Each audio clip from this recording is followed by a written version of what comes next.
Okay, we are live on LinkedIn and YouTube. Welcome, everybody. Good afternoon, good morning, wherever you are in the world. So glad you're here. So, welcome to GovCon.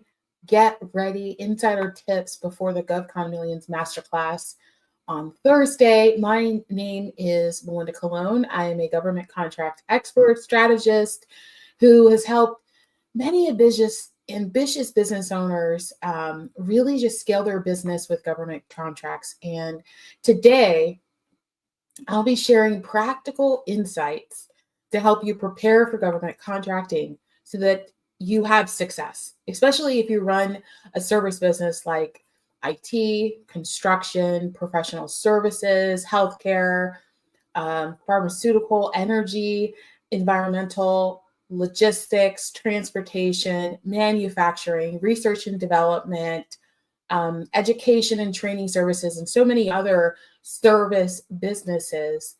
And so that's right, you can win government contracts. You don't necessarily need to be a big enterprise organization to win government contracts. I've helped many of my clients who are solo entrepreneurs and one-man bands win government contracts. And so what does that mean? It means that this is a huge opportunity, a huge demand for these overlooked industries, for what you currently do right now. If you could sell your existing services to the government, what would that look like? And what would that mean for your business? Now, gone are the days that you worry about how to be the cheapest, how to be the fastest. What if you're just the best and you reclaim that authority, having built a portfolio with government contracts or government clients? And so that's the great thing about it is, many clients, and in my past corporate experience, many businesses would basically leverage government contracting to grow their business. It wouldn't be just the only thing they did. It would be a balance between private sector and public sector. So private sector are your existing clients right now, and then public sector are government clients. So if you're on YouTube or you're on YouTube or LinkedIn, I just want to get just kind of like a barometer of who's on here. If you're watching the replay, awesome. Love you for that. If you're here live, love you for that as well. But if you're ready to scale your business with government contracts, go ahead and just give me like a thumbs up in the comment section. And that'll just give me an idea that, hey, this is something that's really interested in this audience, and I should possibly do this event again in the future. So in this session, you'll get a taste of what's to come with GovCon Millions Masterclass. We've had this masterclass, we're running on, I think, number 5 or 6.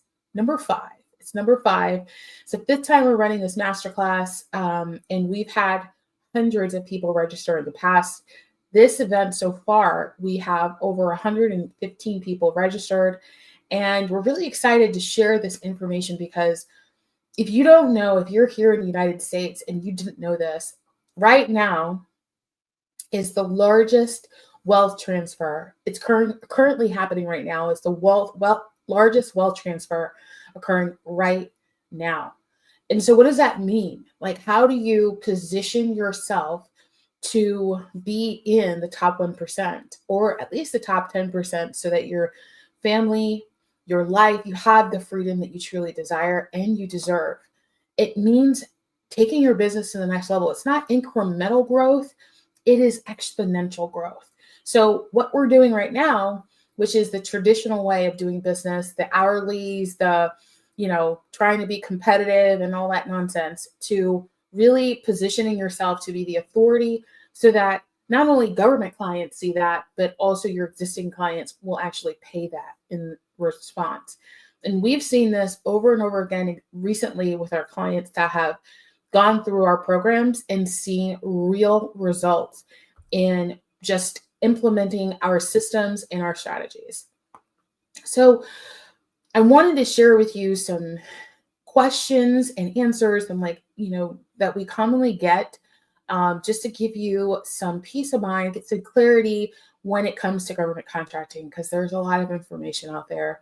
And also, you got to look at the bureaucracy of it, the red tape, the regulations, the requirements, and all those things start to be really overwhelming. I know many people just kind of glaze over it, like I did when I was in corporate. I was working a 9 to 5, and this is what my full-time job was, is to submit hundreds of proposals a year. So I, at first, was struggling because I'm thinking, what am I doing in the first place? And then when I realized what it was, then I really dived into the rules, the regulations, like how does this game work? How does this process work? How do people become wealthy in the process? And a lot of businesses already know this.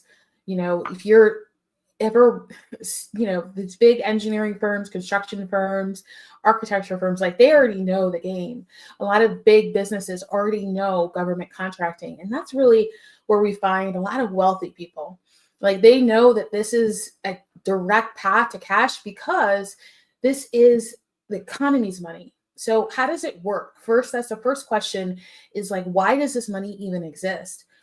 And in a simplified, very, very simplified way of explanation is that the funds that are coming from or to government contracts is tax money. Like it's just tax dollars. You've already paid it. Your neighbors already paid it. We've all paid it. And it's funded and filtered through the US government, or, if your country has a government body.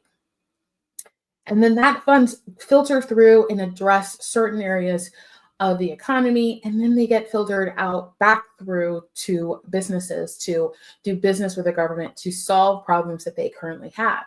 These contracts can range between 5 figures where it's $10,000 all the way to, I've seen and helped win $1 billion contracts. And so what does that mean for you? That means that there is an unlimited supply of funds that are yours, completely accessible right now, and in your business that can actually help you grow and scale your business consistently, lucrative. I mean, you're probably, most of, and I'm going to pull that up really quick, 84% of service businesses are still functioning in the hourly based pricing model. That is dead. That died with COVID-19. That died because when businesses were forced to go online and bring their entire business online, not only did their client base grow exponentially, because now you don't have to be limited to your locale, but you could be working with businesses across the entire world. And that happened a lot. That happened a lot and happened quickly. And so what did that mean? It meant that the business model of hourly no longer works, because US hourly rate versus an hourly rate in another country is completely different. It's not apples to apples anymore. And of course, there are regulations for every country to mitigate challenges. However, business is still occurring, still happening. So that means that the hourly rate model is not going to function properly for doing business from business to business. Now, business to consumer, that is not my range. That's not my place. But business to business, yes, it is. Business to government, absolutely. Now, your pricing models and your structures and things like that, when it comes to bidding for government contracts, will follow an hourly, sometimes, not all the time, but sometimes. And in those, they're still going to be exponentially higher than what you're currently charging at, or what your at cost is, even with the 3% or 5% margin. So 72.3% of service businesses have a 3% margin. Whew, that just hurts even talking about it. 3% margin really isn't that far. It's kind of like taking $100 and then only keeping $3 left. And everything else in 97 just completely goes to overhead, expenses, fixed expenses, things like that. $3 of profit. That is very low. Now, what we've seen and what we've helped our clients do is have a larger profit margin, a maximum profit margin when it comes to government contracting, creating high ticket offers, creating offers in general. because at the end of the day, it's not just about keeping your business alive. It's about making sure that your clients are being taken care of. Your specific target client is being taken care of, and that you're able to grow with them so that you can continue to serve them and support them in their journey. So let's start with some key insights in the GovCon world. So government contracts are a hidden gem for a lot of small businesses looking to build revenue streams with stability.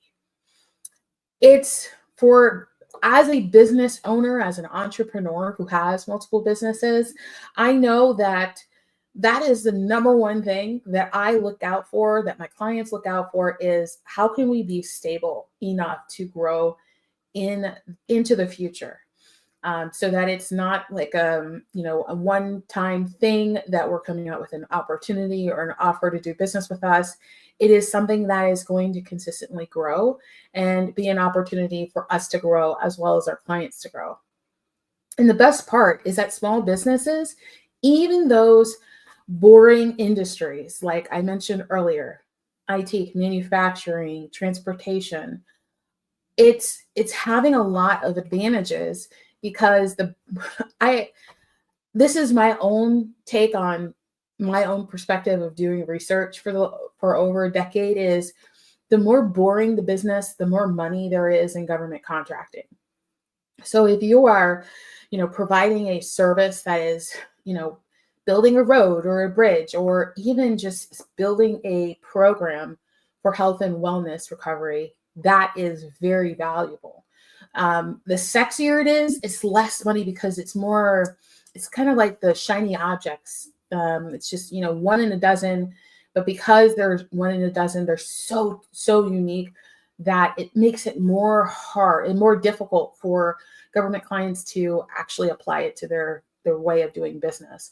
Majority of government contracts for small businesses, the set-asides, are repeatable. So they'll come out once a year, every 3 years, every 5 years, comes out often, very, very, very often. So what that means is that if you, worst case scenario, you lost and you didn't win the contract, you have a better chance of winning it next time, because you have gone through the process, you've submitted, now you know how to edit it, tailor it, modify it so that it is in a better situation to win.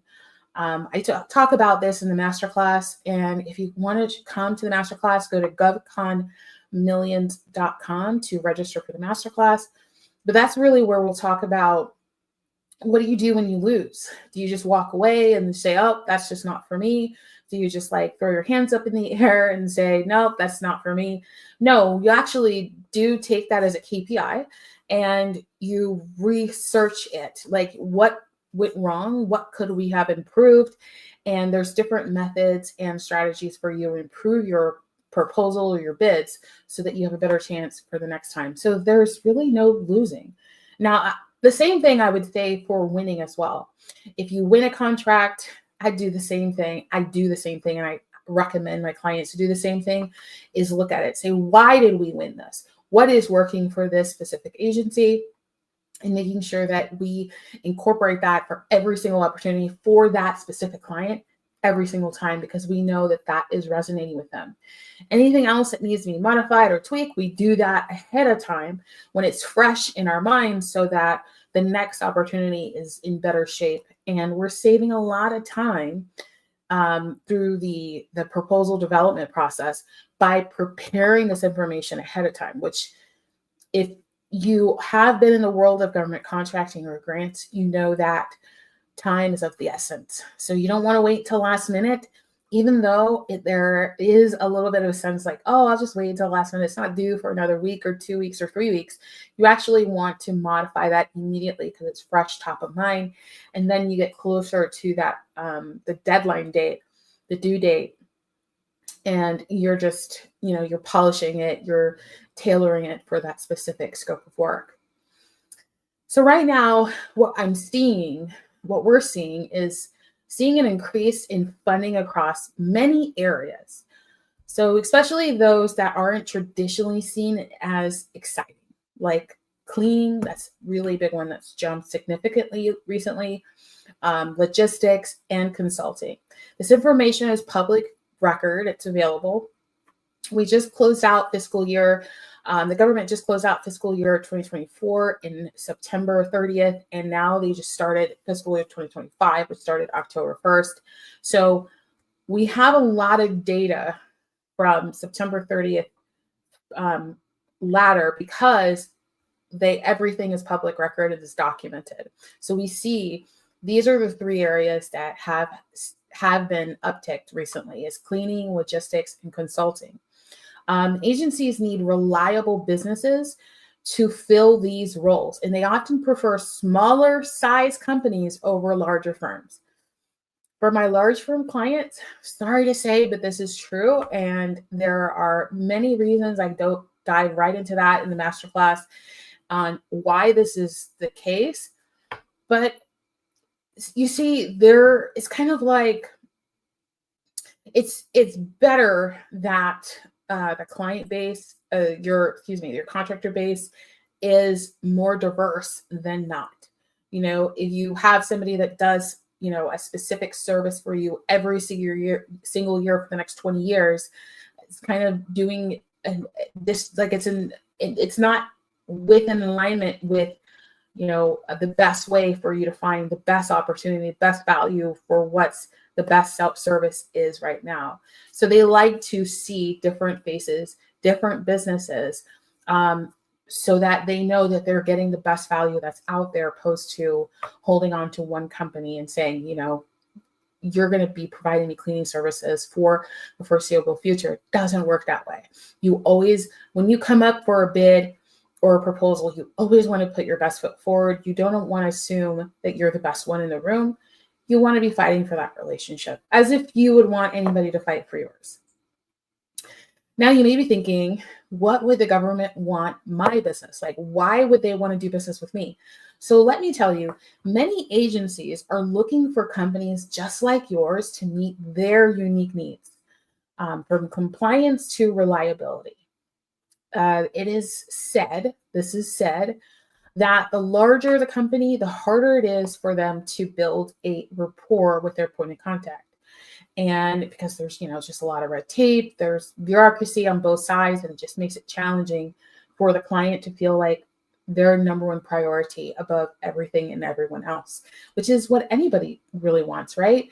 When you go to a store, or you go to an appointment, a service appointment, you want to feel like you have their undivided attention and you get your questions answered immediately. And that is just what the government wants as well. They're just people too. Like, even though they have a different title or role, they're just human beings. They're people that want to be respected, treated well, have received great customer service, deliver on your promises. That's huge, huge. Because even though you may win a contract, you want to make sure that you deliver on your promises. You want to make sure that you take care of your clients and that they can see who you really are and who your brand stands for, because that will go really far. Just like in your existing client, your company now, before government contracts, what do you want to do? You want to provide them great customer service so they tell all of their friends. Guess what? Because government clients are people, they'll tell all their friends. And that's exactly what you want. You want people to feel like you're personable, you're approachable, you're respectful, professional, and that way they know that you're there for them, opposed to you're just there just to get the money, because that's not how I teach. I teach because I'm thinking about the impact of the community and those small business leaders, not necessarily how much money we're going to make, even though my clients do make a lot of money. Does this sound like an opportunity that you'd like to tap into? And if it is, then I want you to go ahead and comment below. If you're watching the replay, that's totally fine. Comment below so that we know that this is resonating with you and that we should do another live like this again in the future. So we're going to dive right into the second section. I can't believe it's been 21 minutes already. So we're going to have to go a little bit faster. And I'm going to talk about the common challenges and how to overcome them. Common challenges and how to overcome them. And And the reason why it's important that we cover this is I want to make sure that you never get stuck with this. Like, never get stuck in your government contracting journey, in your GovCon journey, never stuck on these things. Because I'm just not doing my job. And I like success stories. So I'd prefer that you be the next success story. So the first challenge is that we see people make is complex requirements. So they stay stuck under the complex requirements. They might not submit on a complex requirement. They might not ask questions because they're afraid to. They don't want to look stupid or dumb, like, oh, maybe I should know this information. But here's the thing. It's overwhelming for everyone, including people that have submitted dozens, hundreds of, proposals and bids. Like, it's completely normal for you to ask a question, and it's necessary for you to get clarity. That's the way that you can submit a qualified proposal, is if you know with confidence that you've answered all the questions and that you've provided the information when they ask for it. i.e., if a client asks for financials, they ask for financial statements in the RFP, do not say it'll be delivered upon request, because the RFP in itself is a request for proposal. It's a request for the information they're asking you to provide. Asking them again or telling them that you'll give it to them when they ask for it.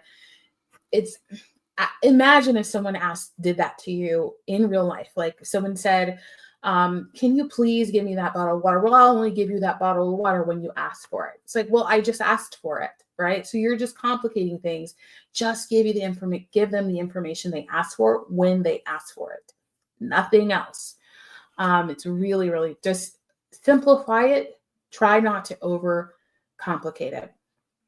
Challenge number 2 we see small businesses owners make with government contracts is they don't know how to handle market saturation. So this is a challenge because there are contracts and contractors, and many of them, people, again, comes back to fear. People look at it and they say, oh, there's like 10 competitors. I don't think I'm going to submit. And here's the thing. No one really knows how qualified those other 10 are. No one knows if they're actually being compliant. The industry stat is that 37% of submittals, responses to RFPs are disqualified just because of compliance alone. 37%. That's a lot. If you were in a room with 100 people, 37 of them didn't follow the rules. That's a huge amount of people that are just not doing what they're supposed to be doing.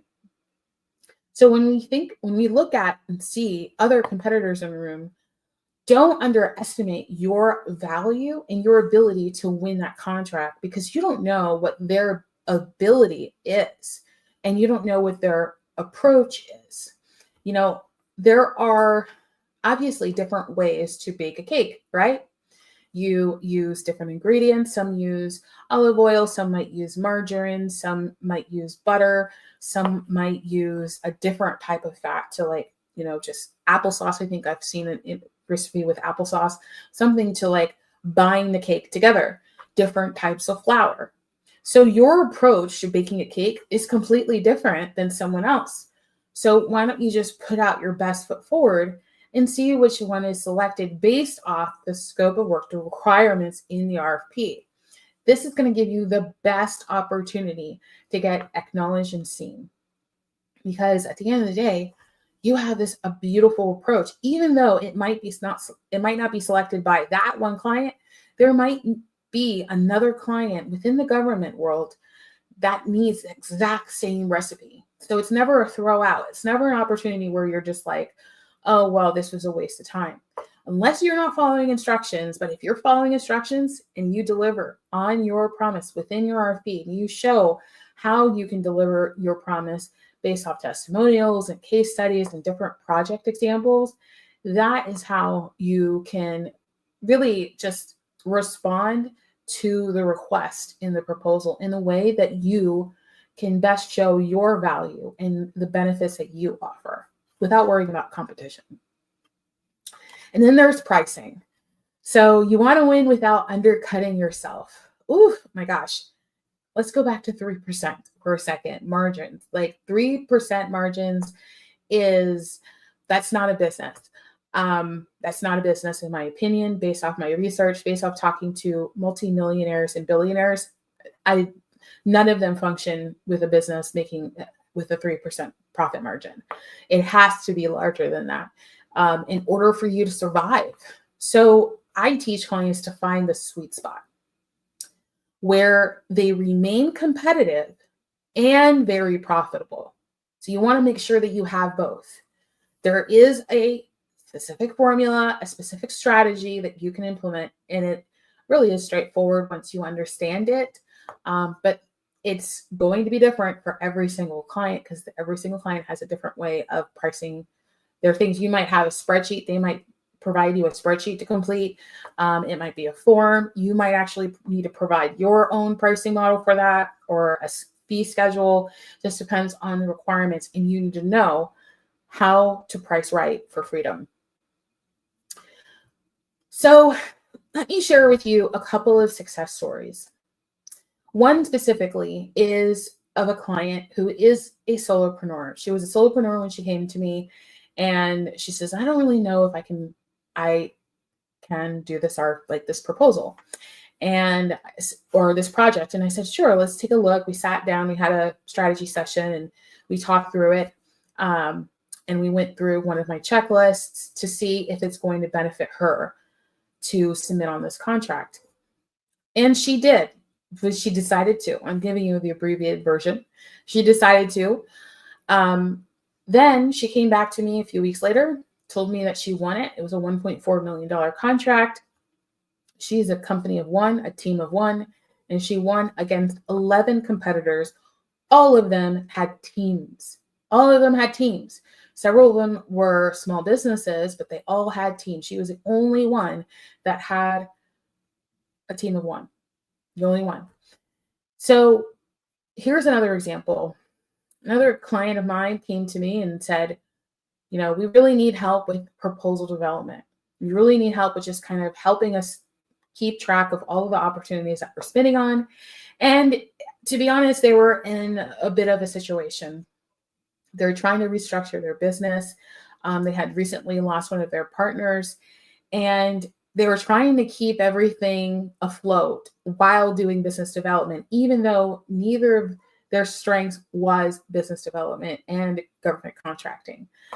And so this is where I came in, my team came in, and we helped create a strategy, a plan of action for the next 18 months. And in those 18 months, they added an additional $2 billion to their revenue through government contracts. There's so many stories that I can share with you. There's so many case studies of this, but just know that the funding is there. The money is there. It's just waiting for you to accept it. And here's another test, just another stat that I wanted to share with you.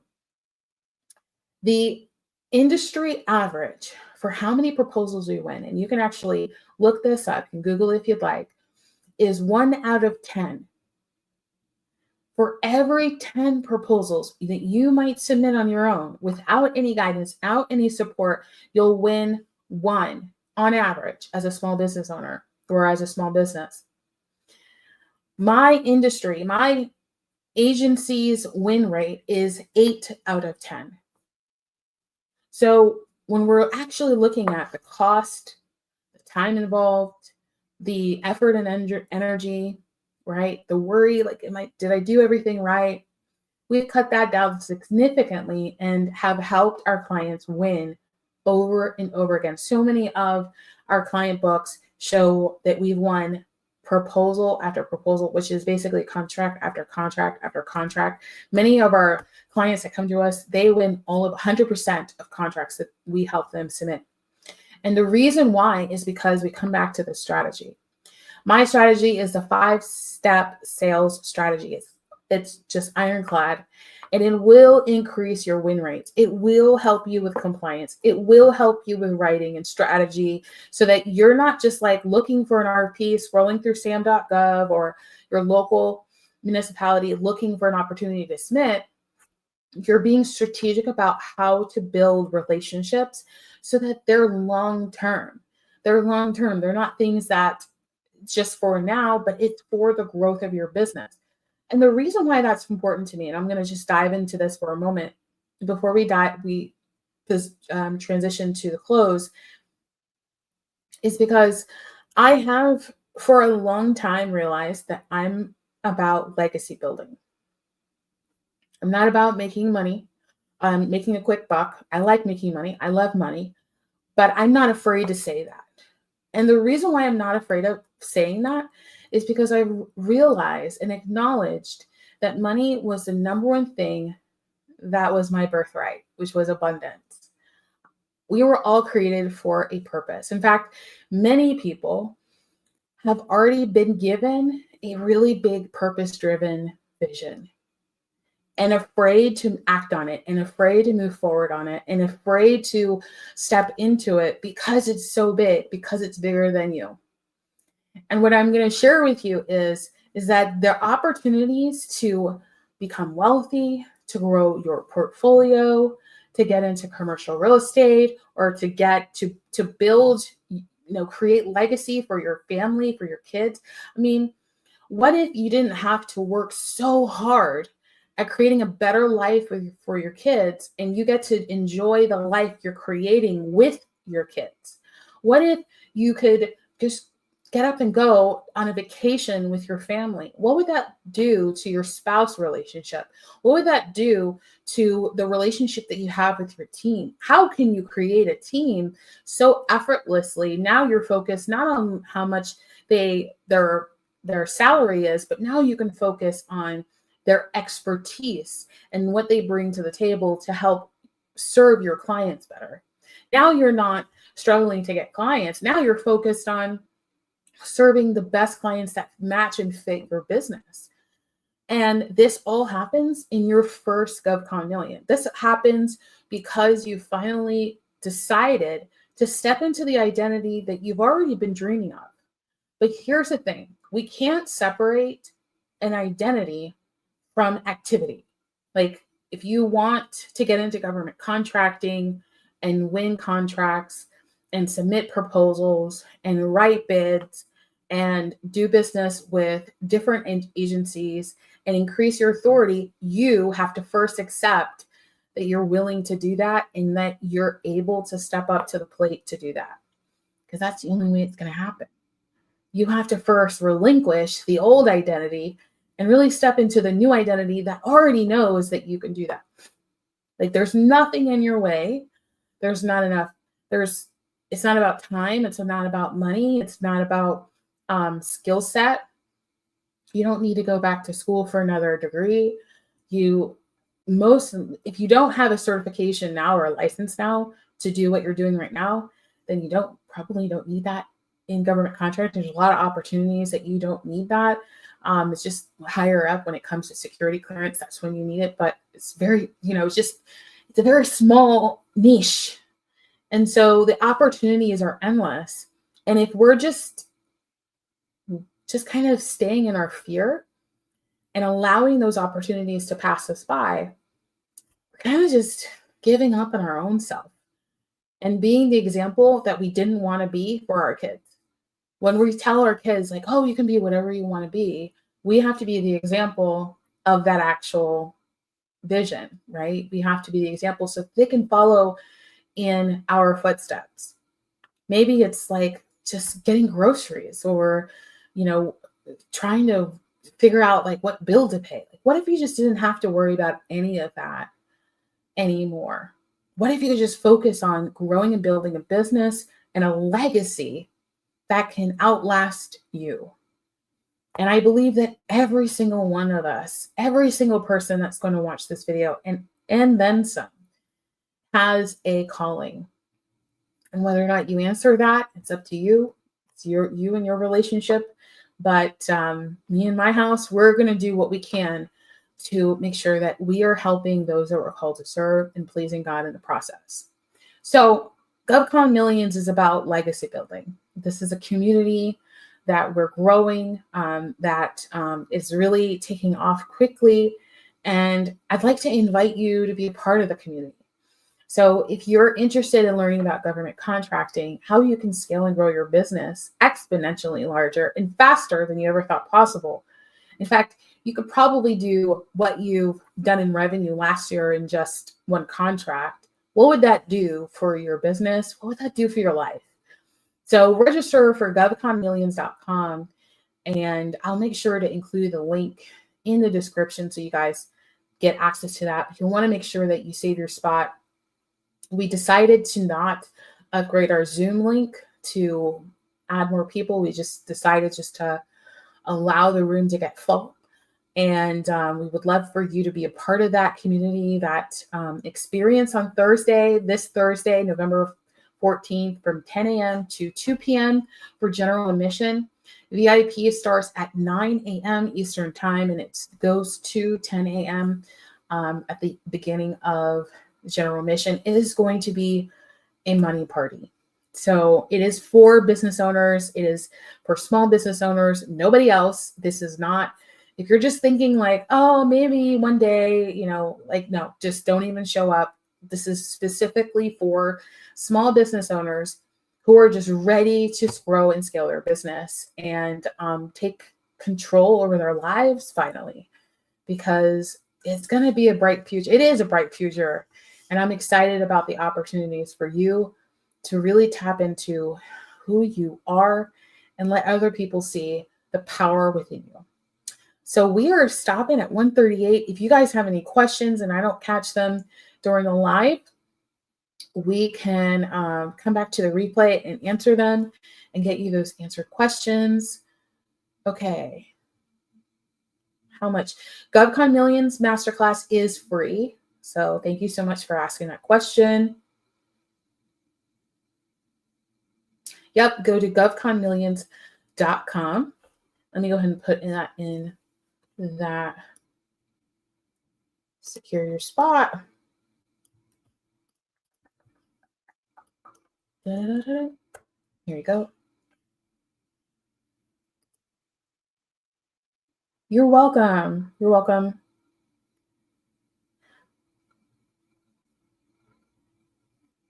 How can I find out what the government buys?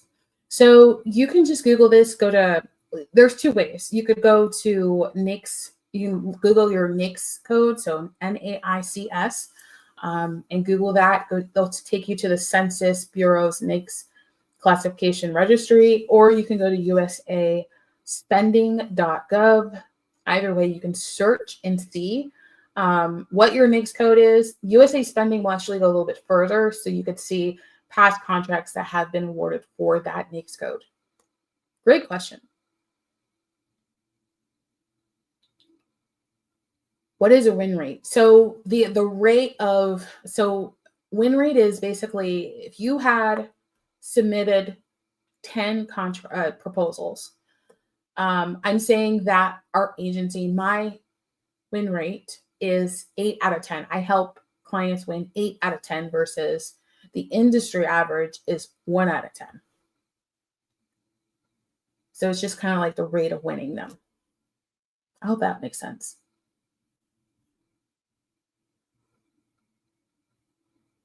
Okay, so the strategy is called simplifying your GovCon. So it's called the 5 steps of the GovCon sales strategy. Sorry, I'm reading the question and answering at the same time. So it's the 5-step GovCon sales strategy.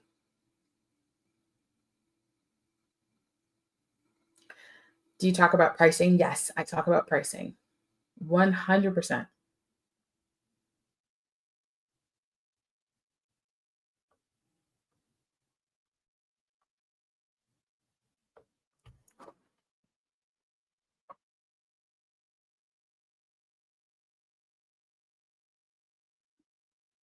How fast will it take me to win a government contract? Depends on the contract. So it could be as little as 24 hours. It could be as long as 90 days. It depends on the contract, the demand, the need, the client, so many different factors, but they'll tell you typically when the closes, and you can usually ask them if it's not listed in the RFP.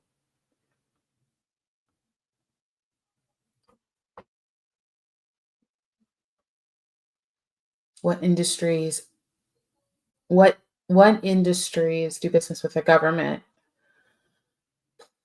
Every industry. Every industry. I the other day I was looking at an RFP. It was asking for an employment agency. It was I've seen ones for like soft drinks like Coke and soda. I've seen ones for water bottles, toilet paper, books. I've seen notebooks, computers, cars, like vehicles, actual vehicles, tires, oil change. I mean, just like so many.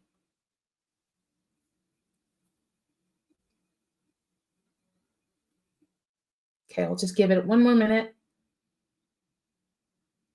If you have any more questions, go ahead and you can put it in the chat and I'll answer them. You're welcome.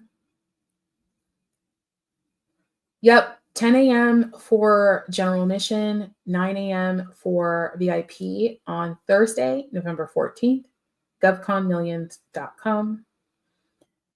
I hope to see you there.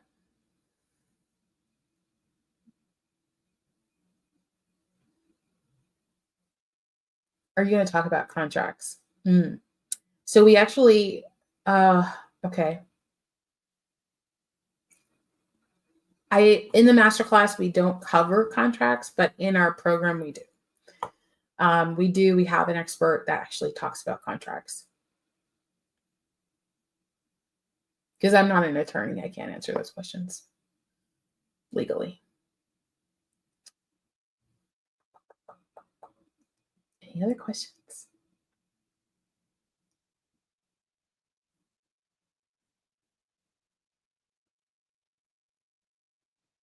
How long are proposals? Oh, well, that's a really interesting question.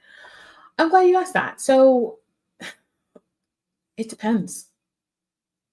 I've seen proposals 2 pages. I've seen proposals 200 pages. I've helped put together volumes of a contract. But here's the thing: it's going to be comparable to the size of the opportunity. So if it's if you're going after an opportunity for that's valued at $100,000, you're probably not going to submit hundreds of pages, right?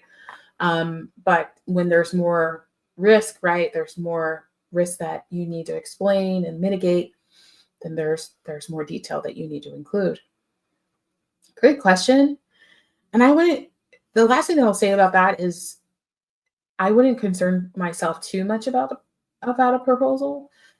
The RFP really is the roadmap. And then there's the other side of that, which is the relationship you have with the client so that you can respond to the unasked questions because you already know their traits, their character. So you could speak to that professionally and respectfully, also by using your proposal as a way to just have a conversation with them and just be helpful, supportive. All right. So last call for GovCon Millions. If you are interested to register for GovConMillions.com, can click the link in the chat and or in the description to register. Again, VIP starts at 9 a.m. Eastern Standard Time. General admission starts at 10 a.m. Eastern Standard Time. The first thing I forgot to mention that during VIP, that is when you can ask your specific questions, be in the room of high-level thinkers. Usually the VIP are people that are running businesses, that are on the teams, and they're just like, hey, I have a specific question. Can you help me with this? That's the best place to go. And then general admission is just like, it's like a money party / it's intense, and we go fast, but it's really intense. And I love doing it. So I hope to see you there. Thanks so much for your time. Enjoy the rest of your Tuesday, and I will see you guys at GovCon Millions.